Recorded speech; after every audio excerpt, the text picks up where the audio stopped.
కురుస్తున్నటువంటి కుంభవృష్టి వానల వల్ల వరదలతోటి చాలామంది చాలా ఇబ్బందులు పడుతూ ఉన్నారు. కనీస అవసర వస్తువులు లేక ఆఖరితోటి అలమటిస్తూ ఉన్నారు. కాబట్టి ఈ వరద వృద్ధి తగ్గేంత వరకు కూడా ఎవరు కూడా ఇళ్ళ నుంచి బయటికి రాకుండా జాగ్రత్తగా మీరందరూ ఉండాలని తెలియజేస్తూ, అదేవిధంగా ఈ వరదల వల్ల వచ్చే నీటి వల్ల నీటిలో నిలవ ఉండి వాటి ద్వారా దోమలు పెరిగి విష జ్వరాలు వస్తాయి. కాబట్టి అందరూ కూడా విష జ్వరాల బారిన పడకుండా ఉండాలంటే అందరం కూడా అప్రమత్తంగా ఉండాలని తెలియజేస్తూ, విష జ్వరాల కాలం వచ్చినది వినండి మీరంతా, ప్రాణాంతక ఈ దోమలతోని పదిలం మీరంతా. విష జ్వరాల కాలం వచ్చినది వినండి మీరంతా, ప్రాణాంతక ఈ దోమలతోని పదిలం మీరంతా. విష జ్వరాల కాలం వచ్చినది వినండి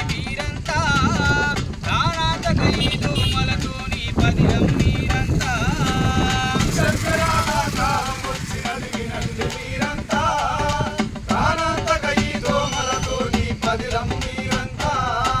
పగిలిన పెంకులు, ప్లాస్టిక్ డబ్బలు, కొబ్బరి బొండలు, రబ్బరు చిప్పలు, మురికి కాల్వలు, మురికి గుంటలు, మరిగిన మంచి నీరే ఘోరం. ఈగల దోమలకిది ఆధారం, ఈగల దోమలకిది ఆధారం, మాయ రోగముల మూల కారణం. విష జ్వరాల కాలం వచ్చినది వినండి మీరంతా, ప్రాణాంతక ఈ దోమలతోని పదిలం మీరంతా. ఈజిప్ట్ అనే దోమ గుట్టితే చికెన్ గున్యనే రోగమొచ్చును, ఎనాఫిలస్ దోమ గుట్టితే మలేరియా రోగమొచ్చును. యూలెక్స్ దోమే కుట్టిందంటే, టైగర్ దోమే కుట్టిందంటే డెంగ్యూ వ్యాధితో చచ్చిపోతాము.